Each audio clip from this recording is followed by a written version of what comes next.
Assalamualaikum warahmatullahi wabarakatuh. Waalaikumsalam. Innal hamdalillah nahmaduhu wa nasta'inuhu wa nastaghfiruh wa na'udzu billahi min shururi anfusina wa min sayyiati a'malina.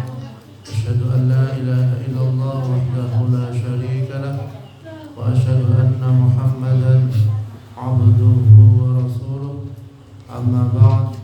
Rabbi shrah li sadri wa yassir li amri wahlul 'uqdatam min lisani yafqahu qawli.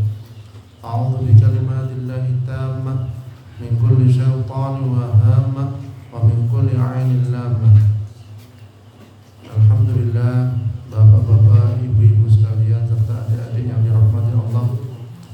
Bersyukur kita kepada Allah Subhanahu wa taala atas segala nikmat yang diberikan kepada kita sekalian. Marilah nikmat ini kita jaga agar meredam murkanya Allah dan kita sekalian diridhoi oleh Allah Subhanahu wa taala. Bapak Ibu sekalian yang dirahmati Allah, ada 5 penyebab bencana dan musibah itu menurut Al-Quran. Jadi ada 5 penyebab bencana dan musibah menurut Al-Quran. Musibah atau bencana itu merupakan salah satu sunnatullah.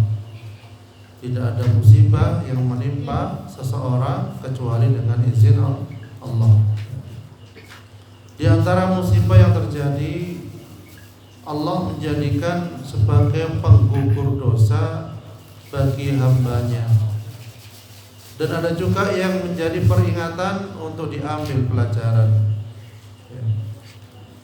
Terus apa saja bencana atau musibah di dalam Al-Quran? Yang pertama, karena mengingkari atau mendustakan ayat-ayat Allah. Jadi musibah itu terjadi karena mengingkari atau mendustakan ayat-ayat Allah. Di dalam Al-Quran disampaikan, walau anna ahlal qura amanu wattaqaw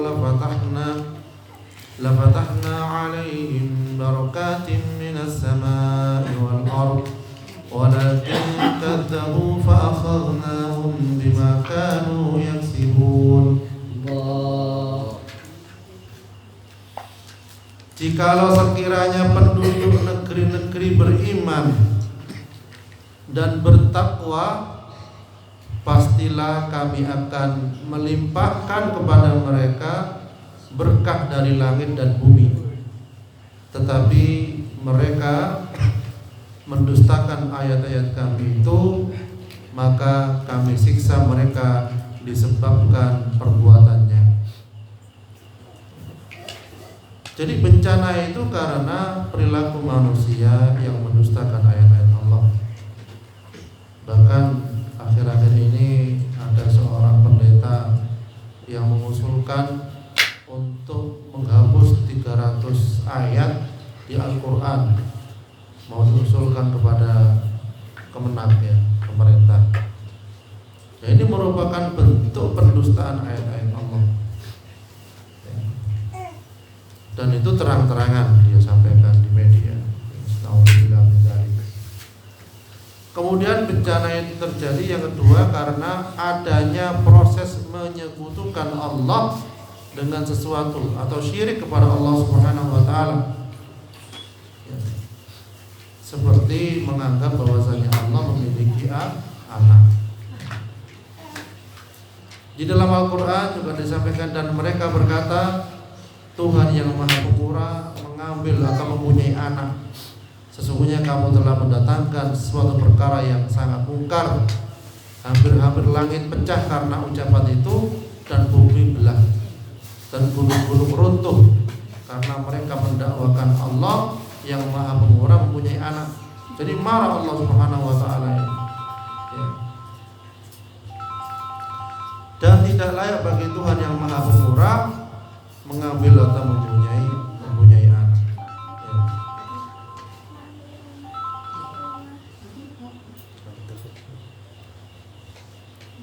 Yang ketiga adalah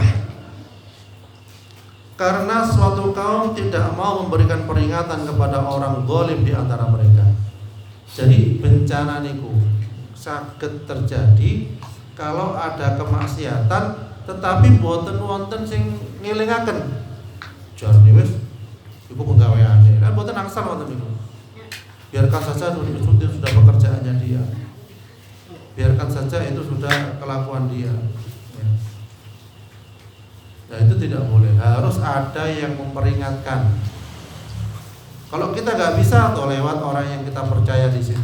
Kalau nggak bisa lagi, mungkin ada orang yang luluh, ya, yang dia takluk ketika dinasehati. Wattaqu fitnatan la tusibanna alladziina dzalamu minkum khassah wa'lamu annallaha syadidul iqab.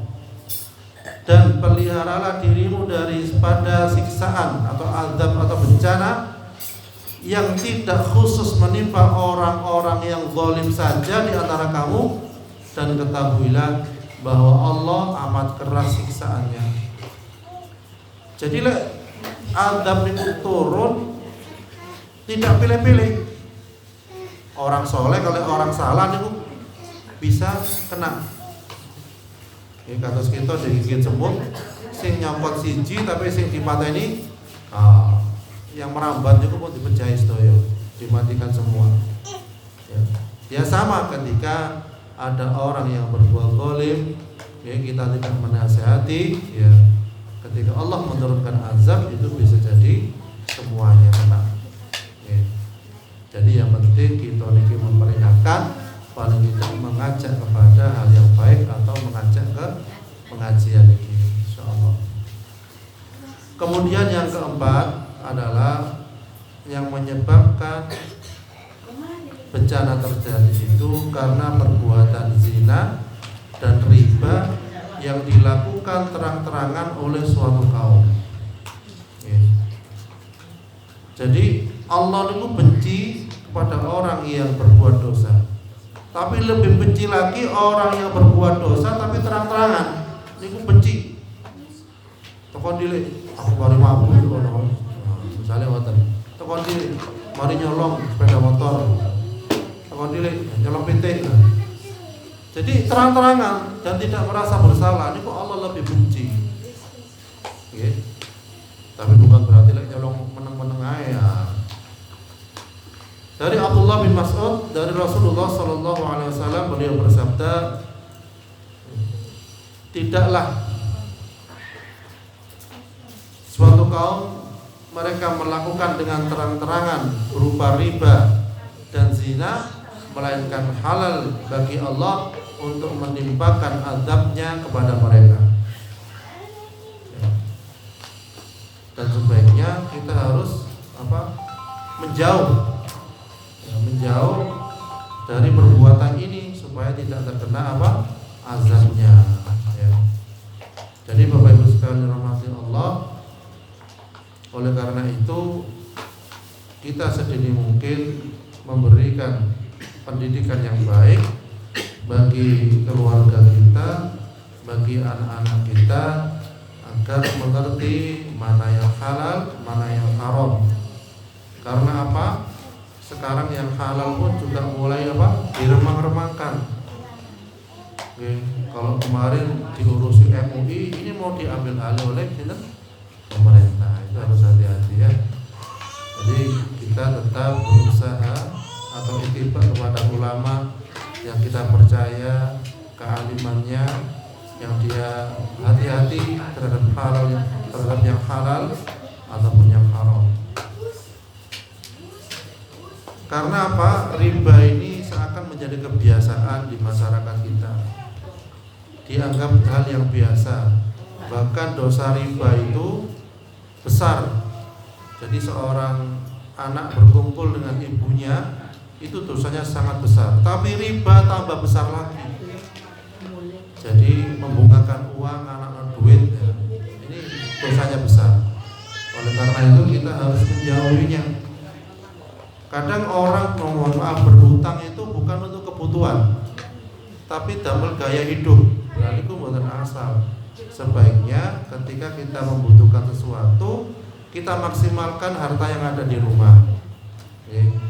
Misalnya sepeda jaluk sing apik, yang akhirnya kredit. Padahal kita bisa beli mungkin yang harga di bawah itu, walaupun bekas tapi seenak, daripada berhutang. Karena hutang ini jadi kecanduan. Kadang merasa kapok malah tapi utang meneh, kapok utang meneh. Nah, itu kan khawatir terjatuh kita ke dalam riba. Ya habis utang bangun rumah selesai, utang lunas, utang lagi mau beli sawah wis dapat, utang lagi mau beli ini, itu tidak barokah. Utang riba itu baru barokah. Mendingan kita nyelengi, insya Allah lebih barokah. Kemudian yang kelima adalah yang bisa mendatangkan bencana itu karena tingkah laku manusia yang merusak alam. Tingkah laku manusia ingkang merusak alam. Zaharul fasadu fil barri wal bahri bima kasabat aydin nas liyudhiqahum ba'dalladzi 'amilu la'allahum yarji'un. Telah nampak kerusakan di darat dan di laut disebabkan karena perbuatan tangan manusia, supaya Allah merasakan kepada mereka sebagian dari akibat perbuatan mereka agar mereka kembali ke jalan yang benar. Jadi musibah niki datang. Saat niki kan sering banjir nggih. Daripada dulu kan nggih. Dulu banjir jarang apa sering? Jarang sekali. Tapi saat niki sekarang mulai banjir lokal-lokalan banyak. Ya. Longsor lebih banyak. Pohon tumbang lebih banyak. Ya. Semua itu apa? Karena perbuatan manusia yang banyak merusak. Ya. Gunung-gunung ditebang, ya, ditanami sawit oleh perusahaan-perusahaan yang tidak bertanggung jawab. Akhirnya banyak terjadi banjir juga. Ya. Jadi ngoten. Bapak Ibu sekalian dirahmati Allah, ya. Oleh karena itu kita sekalian bermohon kepada Allah agar bencana tidak terjadi dan agar kita sekalian lebih dekat kepada Allah Subhanahu wa ta'ala. Dan kemudian kita menjadi anak diri kita, keluarga kita menjadi anak yang soleh dan soleha. Saat ini pripun carane griya kita niku sebagai rumah yang layaknya surga, kata Rasulullah. Baiti jannati, rumahku laksana surga baru. Menjadikan rumah laksana surga, apa yang harus dilakukan?